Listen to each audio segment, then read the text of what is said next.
Hey everyone, welcome back to my channel. Today I'm going to do a deep dive review of the new TV series on Netflix called The Watcher, which is based on a true story. This series has 7 episodes with a running time for an hour of each episode and is created by Ryan Murphy and Ian Brennan, which is not the first time that they have worked together. They both did the TV series called Ratched and the 2022 TV series Jeffrey Dahmer Story. So The Watcher is about a family that moves into their dream home only to be plagued by anonymous letters, strange neighbors, and sinister threats. This series is starring Naomi Watts, Mia Farrow, Jennifer Coolidge, and Christopher McDonald. So the Burnett family moves into a suburban home, quickly not knowing the true story of the 657 Boulevard. The family move into the house without any hesitation, and when they enter inside the home, that is where the sinister threat starts to rapidly happen when Dean went to the mailbox and received a letter from the Watcher. The typed letter begins nicely enough saying, "Dearest new neighbor at 657 Boulevard, allow me to welcome you to the neighborhood." And that's where it gets strange. And not to mention, the letter eerily spoke of the house being filled with young blood, likely referring to the Burnett family's 2 kids. So the family kept receiving the letters every day from the Watcher. But not only that, the neighbors was also strange and a little bit weird, because basically one of the neighbors had approached Dean and was just letting him know, like, you cannot renovate your home at all. Everything should stay the same. And basically we can just come inside your house anytime we want to, because basically they can't. So off back, they started off as a negative light towards Dean and his family. And basically he was just like, I'm going to still renovate my home and also hire a security worker to put the cameras all over the house. So the true story of the 657 Boulevard is back in 2014, there was a married couple who bought the supposed to be their dream home at the 657 Boulevard in a suburban area in Westfield, New Jersey. And the married couple, Derek and Maureen Bordes, bought the 6-bedroom house for $1.3 million. Once the couple had found out the police couldn't do anything regarding those letters that they were receiving, they hired a private investigator. So in the TV series, they show the private investigator helping the family trying to solve the case. And she mentions a past resident named John Graff, who used to live in the house, who also received the letters from the Watcher, which preceded him shooting his wife, his kids, and his own mother. But the sequence was inspired by the real crimes of John Lith. On November the 9th, 1971, John killed his entire family. Police didn't find the Lith bodies until nearly a month after they were killed. Lith was on the run. He didn't get captured until 1989. He was convicted and sentenced to 5 life terms in prison. Also, John did not live in the same house the Watcher targeted, the 657 Boulevard.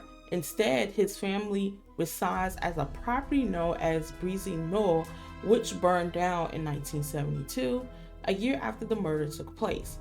So the Bordes family owned the house of 657 Boulevard for 5 years, but they never lived there. In 2019, they sold the home for $400,000, less than the original purchase it for. So I thought this TV series was not bad. I love the whodunit aspect in the series. Every character had a backstory about the neighbors, and they also dealt with their own personal grief, which it made it very intriguing because you don't know who the Watcher is, basically. And in the letter, the Watcher states his obsession to the house. And basically he was saying in the letter that it was his turn, and that how his grandfather was the Watcher and then his father, and now it was his turn to take over. So I thought that was kind of interesting, and he gave a little bit of backstory as well. And so the obsession kind of had passed over to the character Dean, because it seems like he couldn't control his obsession at all. You know, he wanted to know what was going on, who was the Watcher. You know, it made him lose his job. It made him almost lose his wife, his family, because his obsession was just very crazy, and he dealt with his own personal issues as well. So he was dealing with 2 major things, and he had to know what was going on and who was the Watcher was. And so overall, I enjoy the storyline. I love the characters. Like they had they like weird, quickie way of trying to be this evil, sinister neighbors that's just nosy, that just didn't care. They be on their lawn. They're just like, you know what? I'm just gonna stay on your property because I want to type of way. And so I just thought that was just crazy. But I would say that the series ran a little bit too long. It should have been 30 minutes instead of a whole hour of the episodes.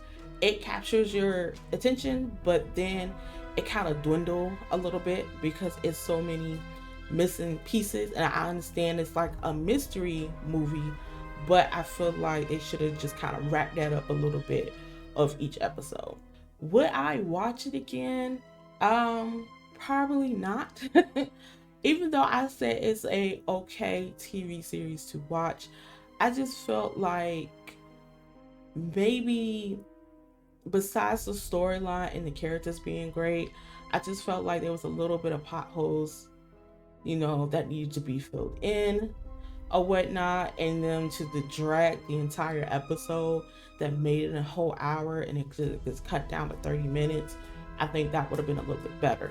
I was fine with the limited series for only 7 episodes. I'm glad they didn't push it to 10. So 7 was fine, but the whole hour and then just it kind of like drifts you off into like the next story and it just won't capture that attention anymore. But that's all I have for the new TV series, The Watcher. Let me know down in the comment section if you have watched the TV series, and I just want to know, what do you think of it? So thank you so much for watching my channel. Make sure you like and subscribe for more videos like these. And until then, see you later.